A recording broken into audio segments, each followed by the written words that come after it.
মানুষ জাহান্নামের ভয়ে, আল্লাহর ভয়ে তার কলিজার ভেতরে কতটা কম্পন তৈরি হয়েছিল, কত ভীত তিনি ছিলেন। কিন্তু আজকে আমি আপনি এত বেশি নামাজি হয়ে গিয়েছি, এত বেশি বুজুর্গ হয়ে গিয়েছি যে আজকে আমাদের কলিজায় কোনো ভয়, কথা বলেন, আছে নাই? এই যে শীত পড়েছে, শীত থেকে নিজেকে প্রোটেক্ট দেওয়ার জন্য আমরা কি করেছি? গরম কাপড় পরি না, কথা বলেন, পরি না? কুয়াশা ভিজে যাব এর জন্য সামিয়ানার ব্যবস্থা করেছে।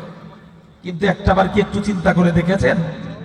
একটাবার কি একটু কল্পনা করে দেখেছেন ওই যে কিয়ামতের ময়দানে জাহান্নামের আগুন থেকে নিজেকে প্রোটেক্ট দেওয়ার জন্য, আল্লাহর আগুন থেকে নিজেকে বাঁচানোর জন্য, ফেরেশতাদের পিটানি থেকে নিজেকে বাঁচানোর জন্য কতটুকু প্রস্তুতি আমরা গ্রহণ করেছি?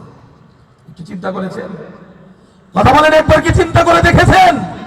শীত লাগে আপনি চাদর পরছি, গরমের কারণে ছাতা ব্যবহার করি, বৃষ্টির কারণে ছাতা ব্যবহার করি, ঠান্ডা লাগবে বলে মাফলার ব্যবহার করতেছি, অথচ মানুষ জাহান্নামের ভয়ে, আল্লাহর ভয়ে তার কলিজার ভেতরে কতটা কম্পন তৈরি হয়েছিল, কত ভীত তিনি ছিলেন।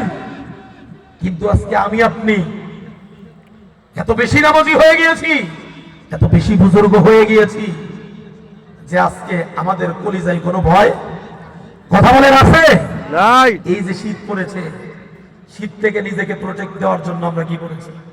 গরম কাপড় পরি না, কথা বলেন, পরি না?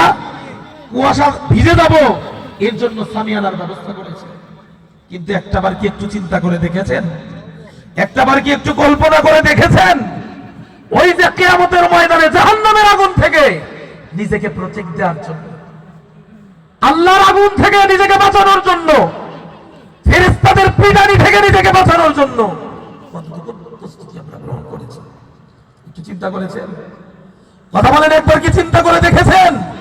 শীত লাগে আপনি চাদর পরছি, গরমের কারণে ছাতা ব্যবহার করি, বৃষ্টির কারণে ছাতা ব্যবহার করি, ঠান্ডা লাগবে বলে মাফলার ব্যবহার করতেছি, অথচ